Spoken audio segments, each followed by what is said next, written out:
Welcome back to Rich Hobby and Art. Today I'm out on the trail at Icy King Park. This is south of Knoxville along 129, the Alcoa Highway, and it's on a little body of water, the Flanagan branch of the Tennessee River. Some maps also call it Fort Loudon Lake. This park has several miles of trail and biking trail, foot and biking trails, including wooden bridges, paths along the water, through the forest, all very wooded, but very close to civilization, so it's not that far away. It's a very fun day to do some walking.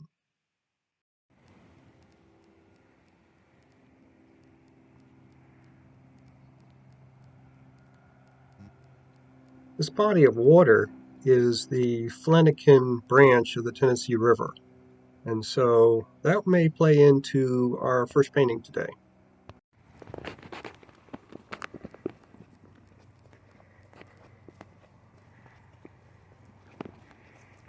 Walking along this low lake trail, let's see if I can find something to paint.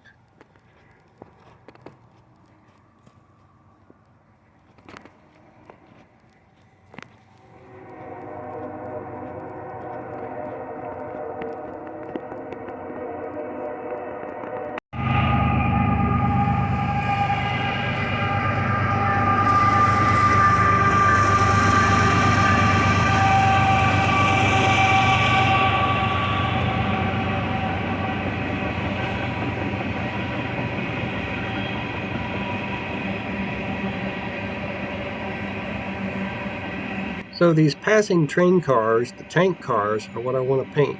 And I want to do it from this direction instead of the original direction because I like that landscape a lot better.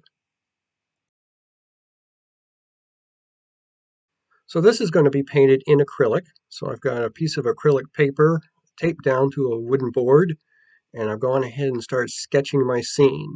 This is not a bridge, it's more of just land that they've placed sort of an opening underneath to allow kind of the water to flow through. And then I've sketched out the tank cars, knowing that there has to be some perspective and, they're coming towards me and passing by. And so I've taken that into effect.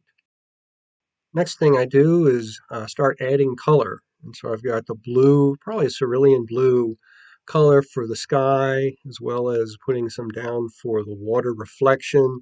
And I've added it into the train cars themselves. Of course, they're going to be gray and black, so they'll cover over anything I do.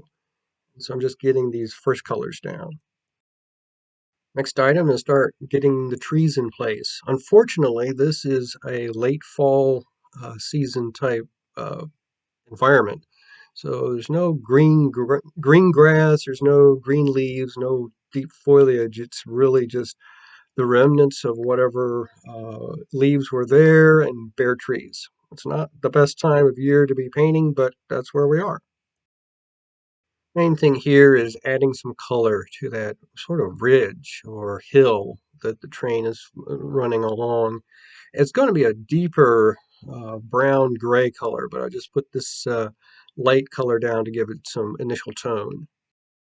Before I started coloring in the actual tank cars, I applied some masking fluid to the tree trunks that were in front of them. So you could see some of the kind of white over some of the uh, cars to the right, as well as some funny colors over to the ones to the left. This is masking fluid that is then being painted over by the grays and blacks of the tank cars so that when I'm finished with the tank cars, I will remove the masking fluid and those trees will remain, or at least locations to put the trees, because some of the ones to the right are going to be more white in color than brown. And adding a little more detail to the cars, trying to put in some of that light sheen to the ones on the left. Those are really black cars, but there's a little bit of sunlight shining down on that. And I'm really trying to show that. A little difficult, and I'll probably put a little color over that to blend it in at some point. Adding a little more color to the ground where the trees connect, adding in the reflection in the water, adding in that little, it's not a bridge, but that thing where a little dark area where you can see through to the other side, adding color to the concrete, the cement that makes that, as well as the rocks along the shore to the left and a little pile to the right. Just getting all that in place. Also starting to put down some of that material that's on the water. I don't know what it is. There's a little bit of that green there to the left, and you'll see more of that in the next one. There really is a lot going on in this picture. And so now I'm adding the reflection in the water of trees, more detail of the water itself, as well as this sort of scum material that is over the surface of the water. I'm not sure what it is, and it really doesn't matter. It's sort of a light brown, almost tan color. And so I'm adding that in place to give the picture more definition. At this point, I really like where this painting is going, and I don't want to do a lot more to it. However, something very important to consider is we're using this landscape because I like the way it looked. I like the way it looked with this entrance here. But there is less of the scum on the water at this vantage point than there was at the vantage point where the train cars were actually photographed. And so what I have to do is I need to put reflections of the train cars down here to make this a little more realistic. We certainly have the trees, but we don't have the cars. So that needs to be the next thing I do.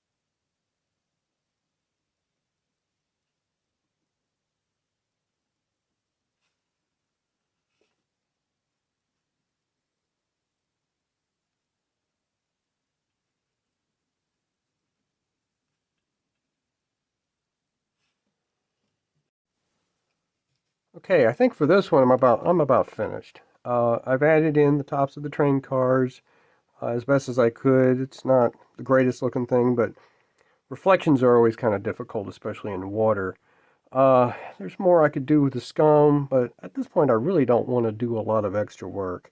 I like the way it looks for my style of painting, and I think it's time to move on to the next painting from the trail. In my next painting, I'm going to try this view of trees in the background and the water. A lot of the water has sort of dried out. You can see some remnants of the water, but a lot of mud and just stuff. So I'm going to try this one next. Starting out with sort of showing where my horizon is, and it's based on that group of trees in the background, and then wetting it down, put some blue down for the sky.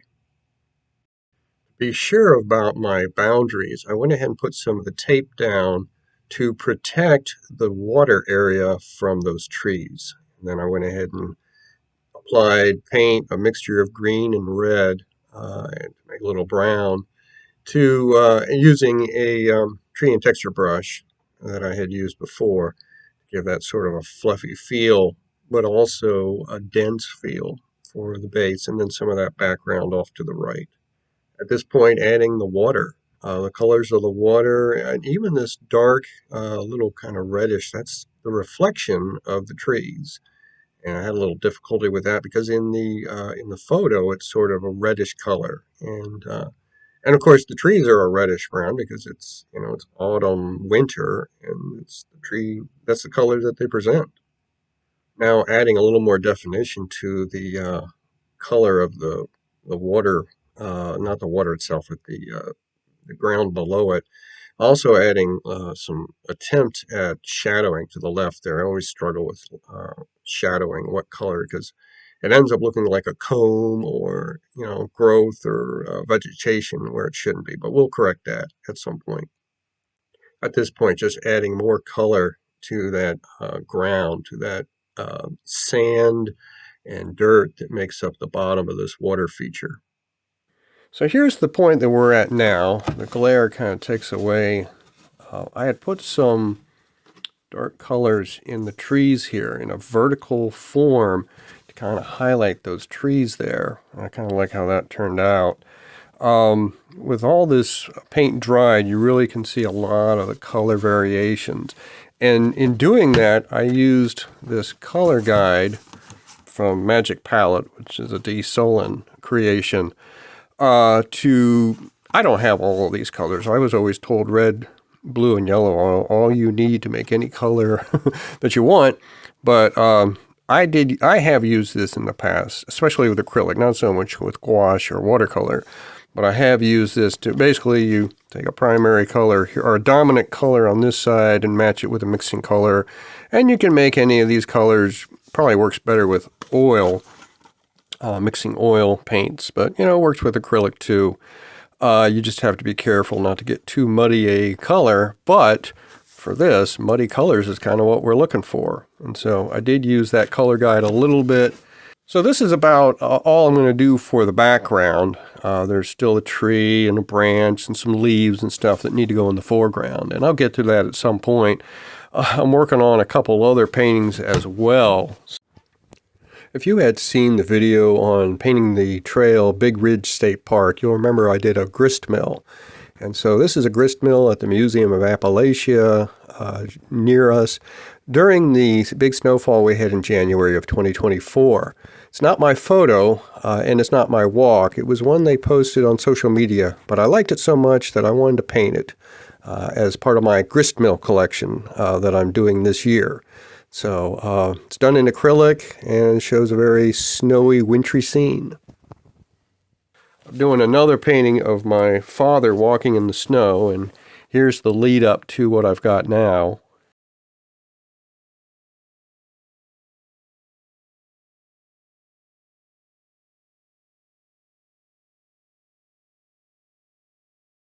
So this is where this one is at, and again, the background is all done, working with the snow, doing white over a darker color, even in gouache, has been very difficult, but I've got it to this point, and so for the rest of this, it's going to be just putting more trees in. There's trees here, there's mess.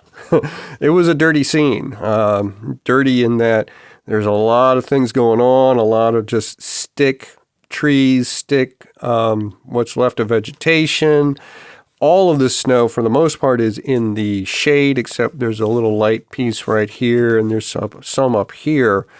This is otherwise a pretty messy scene. So this was from a walking trail in Iowa, near where my folks used to live. It's a different kind of walk, but it's still a trail. Still something that we walk on, and we see things and we want to paint them.